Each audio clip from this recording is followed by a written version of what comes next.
таңғы шоу. Тыңдармандардан сұрайсыз, оқырмандардан мен туралы 5 факт жазыңдар деген сияқты. Енді сол өзіңіз туралы 5 факт айтып берсеңіз қазір студияда. Ел білу керек. Немесе білмейтін. Соны жазбады ғой. Жазды. Бәрі енді мақтап жазды, енді қатты ондай емеспін шыны керек. Жоқ, сізге байсы керек еді ғой. Инстаграмда андай пайда болды, 10 факт өзіңіз жазасыз. Сосын барып соның ішінен 3 немесе 2 өтірік дейсіз. Соны ел табу керек. Ондай жасаған жоқпын. Соны істеңіз. Қызық болады. Болды. Жақсы. Немесе былай деп жазған екенсіз Инстаграмда. Көңілді көрсетіп тұрмаса, былай болмай кетті деп Алакөлге барып келген екенсіз. Енді мынау карантинде ылғи жақсы емес хабарлар ести бердік қой. Бұның барлығы негізі шыны керек, көп адамдар енді біреу қайтыс болса, сразу жаңағы Инстаграмда шығарып көңіл айтып жатады ше. Оның барлығы әрбір адамға психологически негізінде ауырлық тигізеді негізі. Өйткені бір адам, әшейін бір ауылда жүрген адам болмаса, басқа қалада жүрген адам, қарапайым адам, сәл бір жер сырқаттанса, бірден сол уайымға кетеді да. Сол үшін мен өз басым шыны керек, енді ислам дініне осы қазақ халқына еңбегі сіңген ағамыз бар, ол Абдуғаппар ұстазымыз бар, имам кісі, марқұм болған, жаны жәннатта болсын. Сол кісінің ғана қазасы жүрегіме қатты батты, сол кісіні салдым, одан кейін басқа ешкімді салған жоқпын. Себебі бүкіл өнер адамдары барлығы бұл нәрсені Инстаграмна салып көңіл айта беру деген, ол барлығына психологически ауырлық тигізеді негізінде. Негізі керек емес, соның барлығына қатысты айтқам негізі. Өйткені жақсы емес хабарлар көп болып кетті, расымен де қайғыдан көз ашпай кетті ғой, расымен де. Бір кез болып сондай. Сондай бір карантин ашылған кезде қатты бір жаңағы толқын ұрды ғой. Сол болмасын деген оймен айтқаным ғой. Енді негізі карантин енді қазір кішкене бітті дегенде ғой, содан кейін барлығы емес, енді біразы тойларда жүр. Кәдімге тойға шығып жүр. Сіздер әлі тойға шықпадыңыздар ма? Тойлар болып жатыр ма не? Болып жатыр. Әріптестеріңіз кәдімгі карантин кезінде де салып жүрді ғой стористеріне. Қалай көрген? Айналайындар, неге саласыңдар? Тарихтарын салған жоқ па? Жоқ. Жоқ, кейбірі кәдімгідей тойға барып жүрді негізі. Білмеген сияқты болайын деп болмай қалды. Жақсы, ендеше достар, үзіліс жасап алайық, үзілістен кейін эфирге қайта ораламыз. Эфирде таңғы шоу. Енді жаңа карантин туралы айтып қалдық қой. Мысалға, елестетіп көрейік, кім не үйрете алады? Егер мысалға өнер болмай қалса, енді болады ғой, болмайды емес. Бірақ ерік берейік қиялға. Болмай қалса, сіз не үйрете аласыз? Ролан мырза, Ғайып мырза, сіз немен шұғылдан аласыз? Өнер болмаса ма? Өнер болмаса. Мысалға, көлік айдауды деген сияқты. Жоқ, мен өнер болмаса мен кәсіпкер болатын едім. Мысалға, немен айналысайды едіңіз? Мысалы, жаңағы нелермен, недвижимостьпен, киіммен айналысатын едім. Негізі бірақ тәуір жұмыс шықса, өнерден мүлдем кетіп қалу ойда бар ма? Жоқ.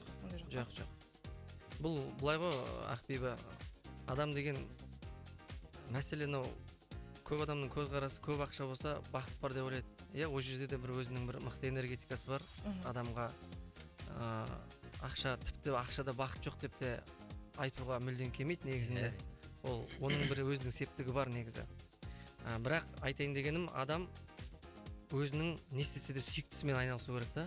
Бұл өнер мен үшін менің бұл жерде мен аз табам ба, көп табам ба, мәселе ода емес. Мен бұл жерде мен махаббатпен жұмыс істеймін. Мен бұл жерде ләззат аламын. Мен бұл жерде жаныммен, жүрегіммен жұмыс істеймін да, сондықтан да маған бұл керемет. Кейбір кезде мысалы гастрольде жүреміз, көп жаңағы достарымыз, таныстарымыз сұрайды, шаршамайсыңдар ма жолдан сендер деп ше. Біз жолдан шаршамаймыз. Енді физикалық тұрғыда жаңағы болатын шығар, жаңағы ұйқың қанбай қалу, жол енді соғып тастайды деген жақтар бар, бірақ көңіл шаршамайды да, өйткені біз сүйікті ісімізбен айналысып отырмыз. Сондықтан да ол жаңағы бизнес жасаймын, анан жасаймын деп әртүрлі нәрсені жасай бергенде негізі өз басым дұрыс емес деп ойлаймын. Керісінше адам деген өзінің бір ләззат алатын, сүйіктісімен айналысу керек. Спортқа да біреудің көңілі үшін анау бокспен айналысып отыр екен, мен де айналысайын деген нәрсе болмайды. Саған мүмкін тіпті саған шахмат ұнайтын шығар, тіпті саған тек жүгірген, болмаса суда жүзген ұнайтын шығар. Сен неден рахат аласың, сол нәрсемен айналысу керек деп ойлаймын.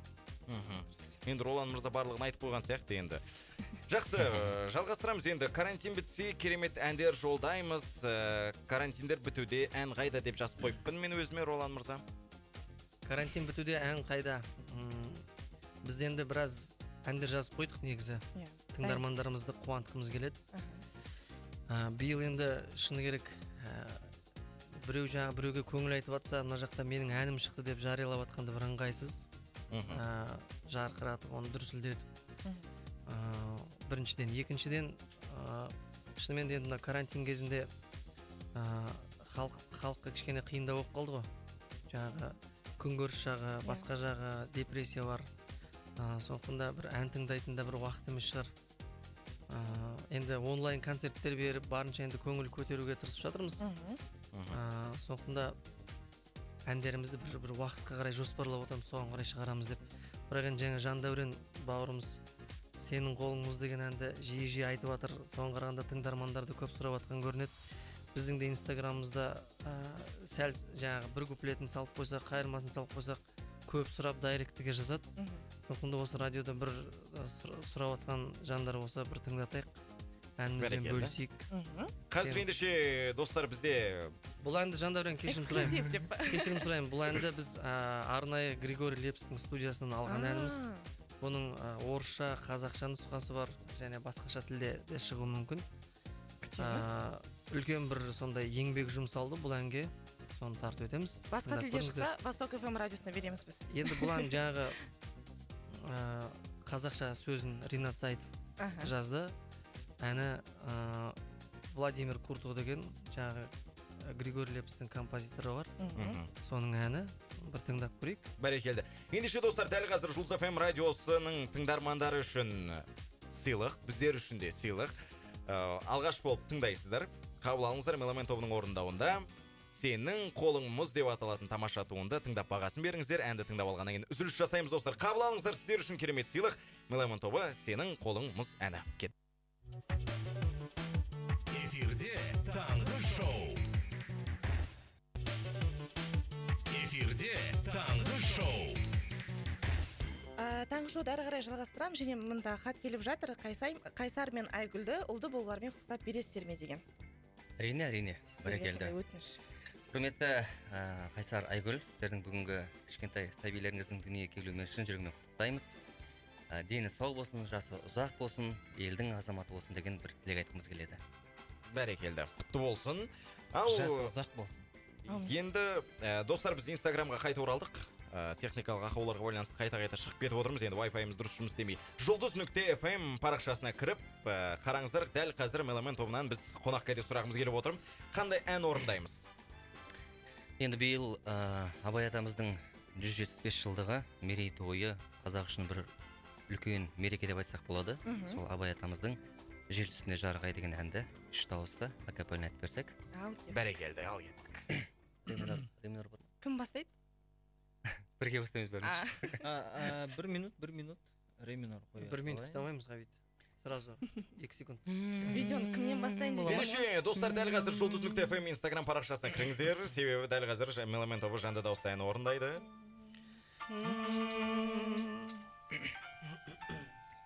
Кеттік. Вау.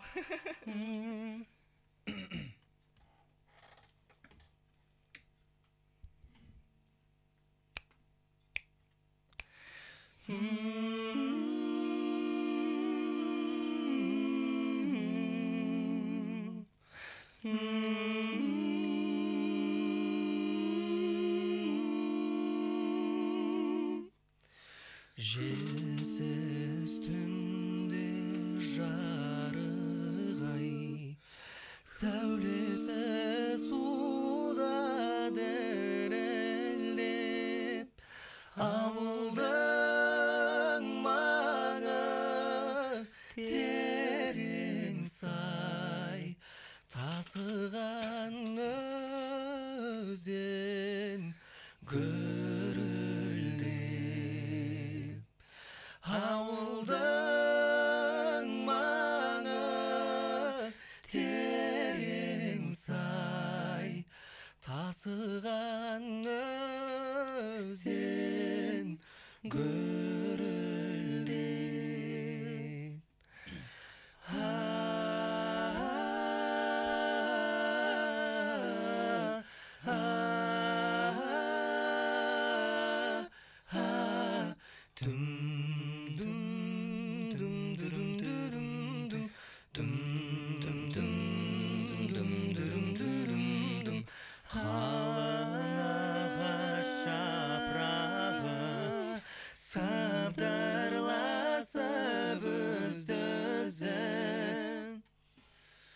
Көрінбей жердің топырағы, құлпырған жасыл жер жүзі.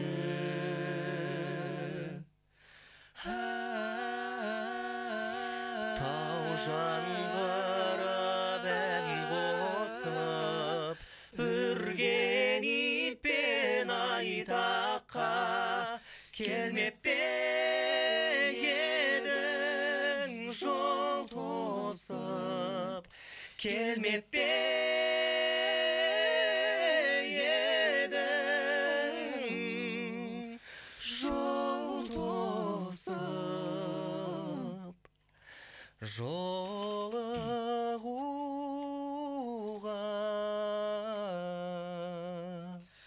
аулаққа.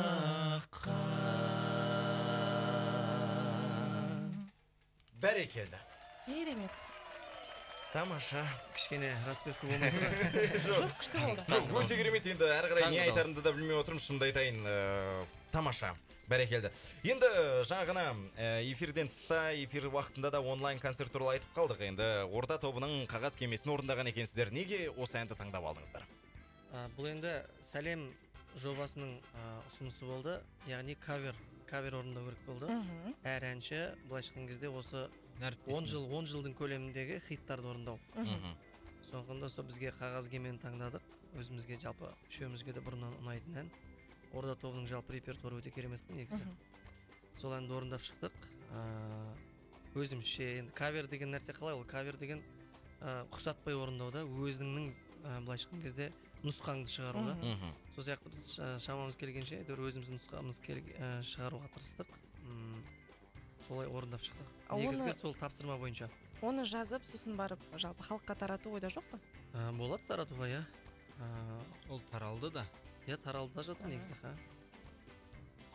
Жақсы. Енді мен кеше ғана Инстаграмнан көріп қалдым.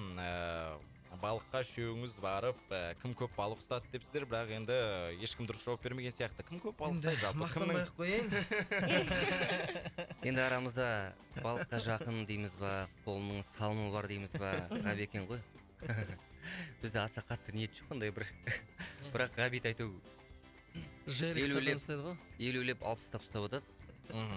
Енді жаңа бір тыңдарманымыз сауал қойған еді.